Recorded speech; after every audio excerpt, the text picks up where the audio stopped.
Hi all, ఎలా ఉన్నారు? అందరూ బాగున్నారా? నేనైతే చాలా బాగున్నానండి. ఇవాళ సింపుల్గా కోకోనట్ రైస్ ఎలా చేయాలో చూద్దాము. ముందుగా మనకి కావాల్సిన ఇంగ్రీడియంట్స్ వచ్చేసి కోకోనట్ అండి. నేను కోకోనట్ వీడియో అయితే తీయలేకపోయాను, మర్చిపోయాను. నేను 1.5 kg రైస్కి 3 టమాటోస్, 4 ఆనియన్స్ అండ్ 8 to 10 పచ్చిమిర్చిస్ అయితే తీసుకున్నాను. ప్రాసెస్ చూసేద్దాము.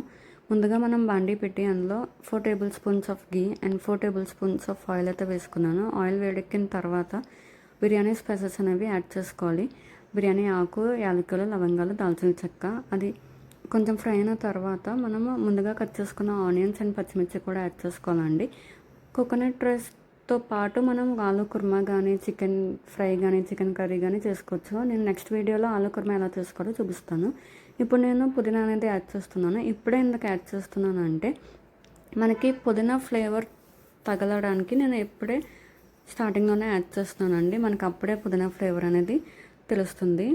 ఇది కొంచెం ఫ్రై అయిన తర్వాత మనము అల్లం వెల్లుల్లి పేస్ట్ అయితే వేసుకోవాలి. దానికి తగినంత, అంటే మనకి రైస్కి తగినంత అయితే మనం యాడ్ చేసుకోవాలి.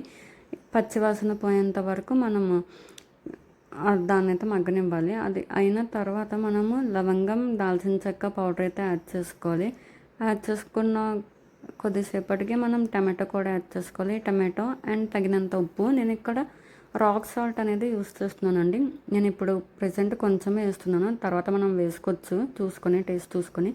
ముందుగా తీసుకున్న కోకోనట్ మిల్క్ అయితే నేను ఇప్పుడు వేస్తున్నాను. టమాటో మగ్గిన తర్వాత నేను 5 గ్లాసెస్ ఆఫ్ రైస్ అయితే తీసుకున్నాను. 5 గ్లాసెస్ ఆఫ్ రైస్కి నేను 10 గ్లాసెస్ ఆఫ్ కోకోనట్ మిల్క్ అయితే నేను యాడ్ చేసుకుంటున్నానండి. ఇంట్లో చాలా అంటే చాలా రిలేటివ్స్ ఉన్నారు, అందరూ వచ్చారు మా ఇంటికి. సో అందుకే కోకోనట్ రైస్, చికెన్ కర్రీ, ఆలు కుర్మా అవన్నీ చేసుకుంటున్నానండి. సో మా చోటు కూడా ఫుల్ హ్యాపీగా ఉన్నాడు. కిడ్స్ అంటే మా చోటుకి చాలా ఇష్టము. ఒకసారి చూసేద్దాము. చూసారు కదా ఎంత బాగా మరిగిందో కోకోనట్ మిల్క్ అనేది, చాలా చిక్కగా ఉంది కదా. ఇంకొంచెం సేపు మరగనిద్దాము. సో అంతలోపు ఇందాక మనం కొంచెమే సాల్ట్ అయితే యాడ్ చేసుకున్నాము. సో ఇప్పుడు కొంచెం మళ్ళీ చూసుకొని రాక్ సాల్ట్ అనేది యాడ్ చేసుకుందాము. యాడ్ చేసుకున్న తర్వాత ఒకసారి మనము కలిపేసుకుందాము. ముందుగా మనం నానబెట్టుకున్న రైస్ ఉంది కదా, 5 గ్లాసెస్ ఆఫ్ రైస్, అది ఇప్పుడు యాడ్ చేసేసుకోవాలి.